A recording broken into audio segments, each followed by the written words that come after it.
everyone. Thanks for joining us today. We're on our webcast. We're going to be discussing Canada and cutting rates. A couple days ago, we saw Tiff Macklem, the governor of the Bank of Canada, make an announcement in Winnipeg, and he was wearing an orange tie. Well, Did you notice that? yeah, you bet I did. Well, he pointed it out because it was game 7 was we're recording Stanley this on Cup. Tuesday, and he gave his speech before that very disappointing game last night, game 7. Mhm. We have some clients in Edmonton, actually, I was thinking of, and I just noticed they posted a photo on Facebook.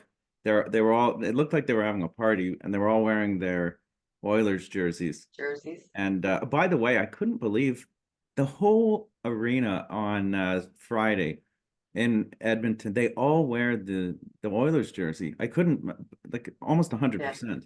So Yeah, it's amazing. it must have been a fun time to be in Edmonton. We got a taste of Mhm. it a few years ago when the Raptors won.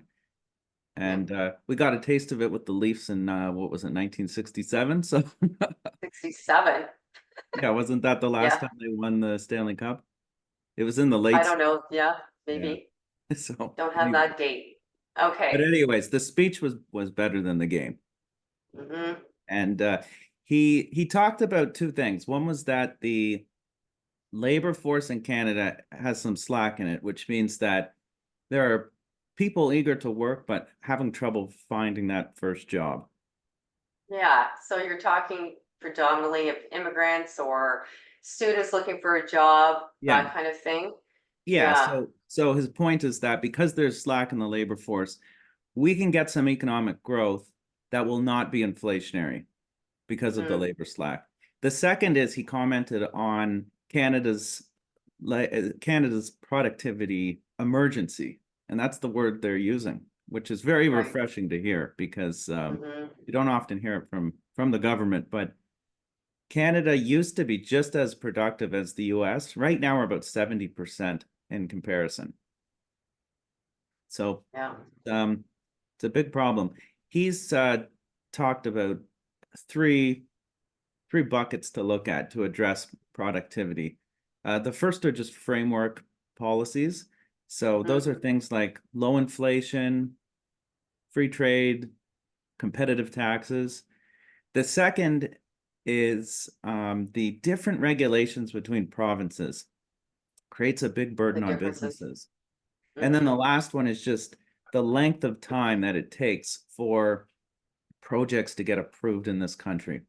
So he Yeah. said those are things they can, the latter two are probably easier to address than the first. But Hmm. those are some things they can look at to make this country more productive. Yeah.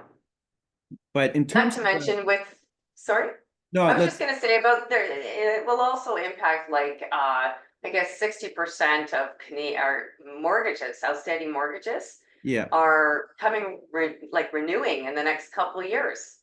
So yeah. most Canadians are locked in usually at an average of 5 years. And those Mhm. terms come up every 5 years where they have to renew into a new interest rate. Yeah, So bringing the rates down will definitely help out majority of those Canadians. yeah, for sure. Yeah. It's a unique problem that Canada has that the States does not, and that south of the border you get a 30-year mortgage, and Right. that only changes if you move or if you refinance it. So Mm-hmm. I don't think Canada's going to follow the same path as the States in their monetary policy. So the first cut happened earlier this month here, and I think we keep seeing cuts until we get to a benchmark rate of maybe 3.5%. Right now it's Mm-hmm. 4.75. So Right. that gets you, they cut 25 basis points at a time. Sometimes So a little more than that. Sometimes well, there's yeah, been more than they that. they It's did do impressive. 50. Yeah, they did Yeah. 50 at a 50 basis point hikes a few times. But Mm-hmm. the next meeting is July the 24th. It's a 50-50 chance whether they cut at that meeting or wait until September. I think they'll probably cut. We get another inflation report before that meeting. The next inflation report comes out on the 16th. And today's number for the month of May came in higher than expected. The market was expecting 2.6% inflation. It came in at 2.9. So that's the reason why they might pause at the next meeting, but we'll see what the next inflation report shows for We'll June. see. And so in terms of the stocks, I think what'll happen is as we see rates go down, the dividend paying stocks will be the ones most sought after because there's a lot of people with GICs that will want to replace that lost income from somewhere. And I think the dividend paying stocks are an obvious candidate. Right, provide an income stream, right. Yeah, so we've been adding those in recent months, and we're quite confident with the position we put on. So time will tell. We shall see. Yeah. Okay. Thanks, Patty. Thanks, Jeff.